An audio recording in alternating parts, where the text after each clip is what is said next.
The story about Jordan Belfort. The golden gates of Wall Street didn't just open for Jordan Belfort. He kicked them down with a grin and a bottle of champagne.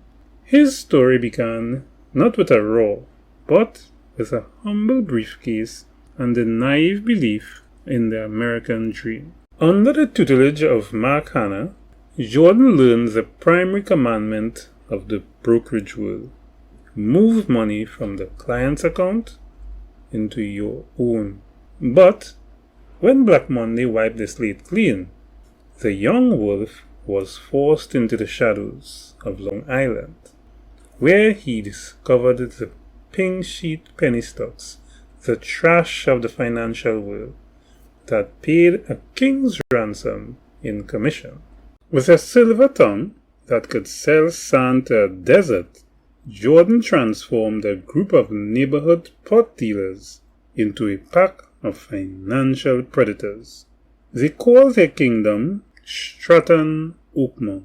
It was a fortress built on the pump and dump, inflating worthless stocks through sheer aggressive charisma before dumping them on unsuspecting investors. Suddenly, the money didn't just flow.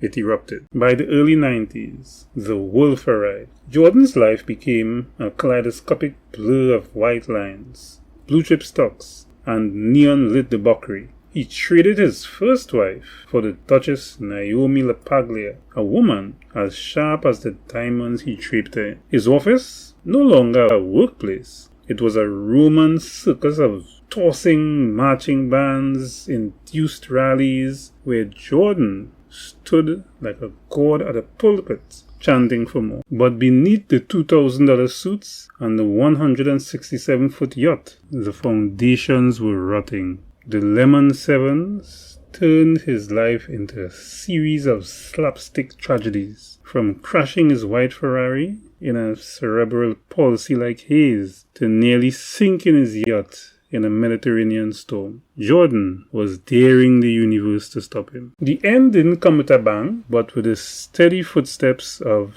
FBI agent Patrick Denham. Jordan's hubris was his undoing. Offered a way out, he chose to stay at the helm of his sinking ship, delivering a defiant "I am not leaving" speech that sealed his fate. The betrayal came from within. Money laundering schemes in Switzerland collapsed, and the Duchess filed for divorce after an induced adult domestic explosion. Stripped of his empire, his family, and his pride, Jordan was forced to wear a wire against the very men he called brothers. The wolf didn't die in prison. He simply shed his skin. The story concludes not with a repentant man, but with a master of the game, standing before a room of eager, fresh-faced disciples in New Zealand. He holds out a cheap plastic pen and utters the famous command, "Sell me this pen." As the camera pans across the hungry, desperate faces of the audience, the true tragedy of the story is revealed. The wolf hasn't changed, and the world,